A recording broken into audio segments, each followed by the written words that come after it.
What is it like to rely on the power of God? Good morning. Welcome to our meditation group, Flourishing During Times of Uncertainty.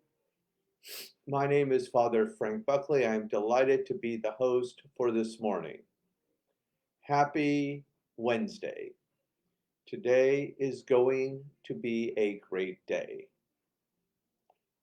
As of yet, we still do not know the results of the election, and there is definitely tension in the air. This is a three-part program. We begin with a little inspiration, we do a 20-minute silent meditation, and then do a Jesuit examen at the end. Because there is a lot of stress in the air, I thought it would be worth our while this morning for our inspiration to go back to Mother Teresa, finding our own Calcutta. She asked a very central question in her own discernment, and it is simply this: what is it like to rely on the power of God, to lean into the power of God in these very difficult times, these very challenging times? We do not need a lesser power, we need a higher power. And what would it be like to, with all our heart, lean into this higher power of love of God? So let's begin to see what Mother Teresa might have to offer. She says this: the missionaries of charity relied on the power of God for everything. Let's start with that. Let's repeat that line again, because the word that needs underlined is everything. Having done spiritual direction for years, I continually am caught off guard, also in hearing confessions, by those areas in our life where we need God the most. We keep God at arm's distance. The missionaries of charity relied on the power of God for everything. The sister who had shared the special prayer for Bablu in our campaign to get 4 ounces of formula into his little body was herself a walking miracle. I came to know her best because she and I fed infants together on the bench. She was from Western India and had been serving as a missionary in the Middle East. I believe when she began to lose her sight and her ability to speak and walk. Finally, it was determined that she had tuberculosis of the brain and was told she was terminally ill. The missionaries flew her back to Calcutta, and she slept on a cot at the mother house. Instead of dying, she progressively became well. Again, instead of dying, she progressively became well. By the time I met her, she could walk and talk, and much of her sight had returned. She was the epitome of the wounded healer. No matter how cranky or ill one of the little infants became, we had only to lay them in her lap, and all would be well. I used to tease her that after she died, the church would canonize her, and Catholic mothers all over the world would pray for Saint Delphinus's intercession when they could not get their babies to stop crying. She would just smile when I teased her, and I loved to see her smile. She had the face of a young child, pure, full of light. And like all the missionaries I met, the spirit of a strong and sacrificial woman. Amen to that. What a way to enter into this morning. So I invite you to take your shoes off, to get comfortable. I'm going to lower the lights, and then we'll begin.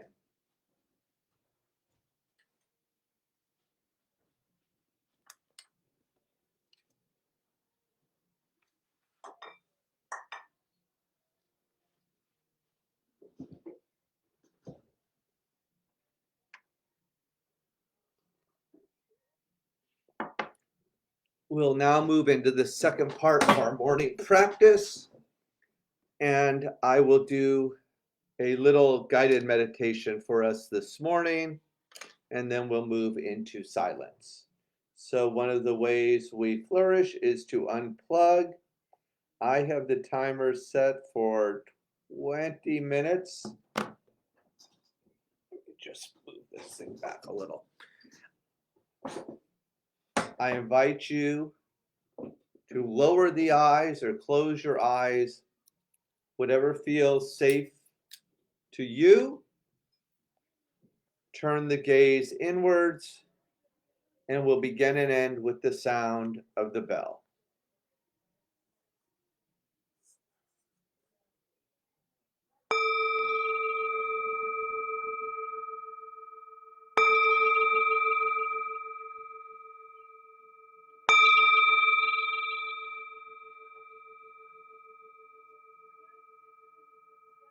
Listen, listen. The sound of this beautiful bell returns us to our true home. As always, we'll begin with diaphragmatic breathing 3 times. In through the nose, out through the mouth. Together as a community, inhale. Open mouth, exhale. Beautiful. 2 more times. Inhale. And exhale. Bringing fresh oxygen into the brain and the body. Last time, give it all you got. Inhale. And blow out a birthday cake. Exhale. Continue to breathe on your own. Take the attention to the body. We start with the feet. Feel the feet pressed onto the green earth, our mother. And just notice how solid she feels this morning. Press the feet into the ground and become grounded.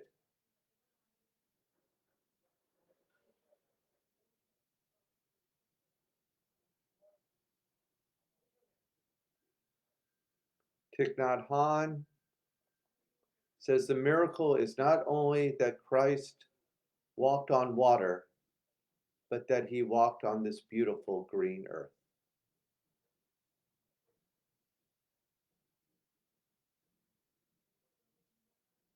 Moving up the body, we arrive at the chair, providing support. We definitely need a little support today. Let's just lean into the support that God offers us this morning.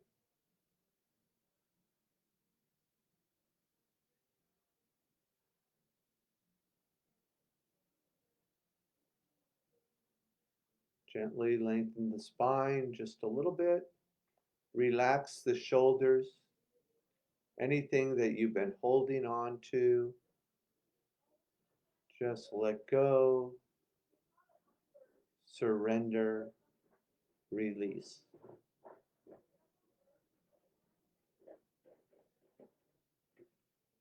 Notice if the shoulders, if the body becomes just a little lighter.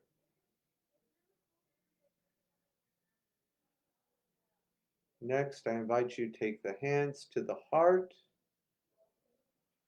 Notice the warmth.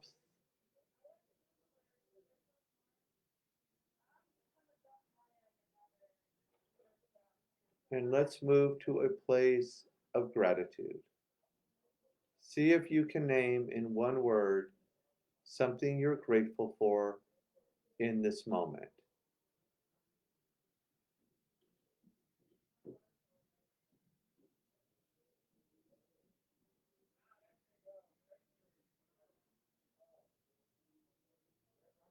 And together as a community, let's breathe into this gratitude. Inhale. Exhale, release the hands and just notice what you feel.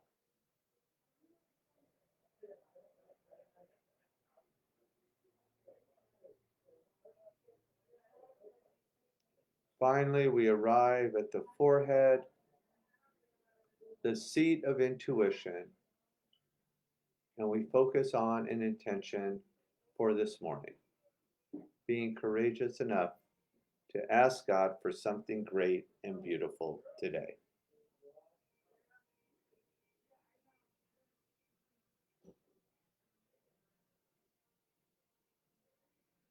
And we'll seal that intention with an inhale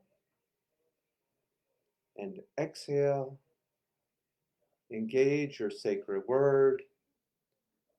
Take the attention to the traffic and the sensations of the body. Drop down and enjoy a little deep rest. Please continue.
Very, very gently bring your attention back to the room. If your eyes were closed, go ahead, open the eyes, circle the wrist one way, then the other.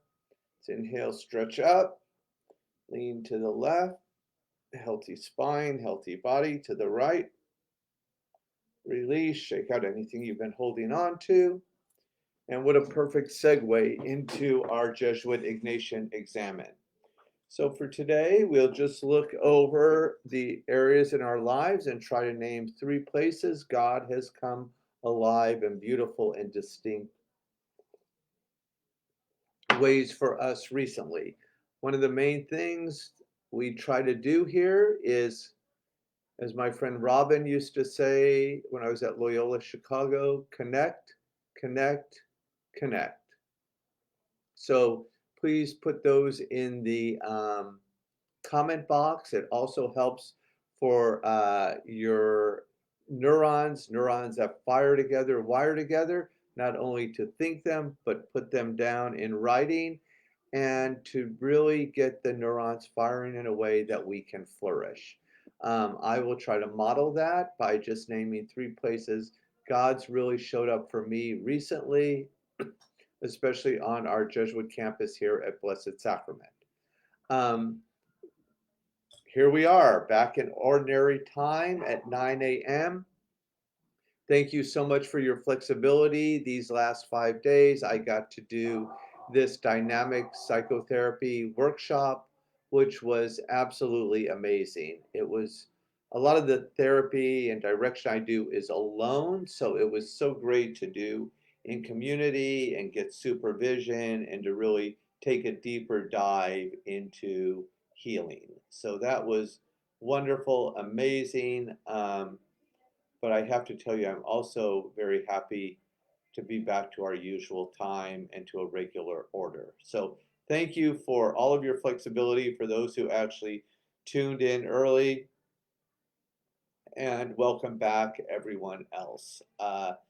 Second, last night we do this Blue Apron, and I'm not much of a cook, but it was this delicious pasta with zucchini and mushrooms and tomato sauce and garlic, and it came out really, really delicious. And there's a part of me that's really enjoying cooking. Kind of, it's a way to be mindful, to be creative, and yeah, it was really fun. And then last but not least, on this election day, when things can definitely be stressful, Hollywood is boarded up almost like a jail everywhere with plank plywood. Um, just to come together as a community, to turn the gaze inwards, to be with like-minded souls. Uh, it was it was really, really amazing and peaceful. And I mean, what better way to start the morning than with Mother Teresa? And what better time to lean into the power of God right now? Ignatius really believed that God simply cannot be outdone in generosity. So as we move forward in these challenging times, let us lean in to the generosity of God. Have a beautiful rest of the day. God bless you.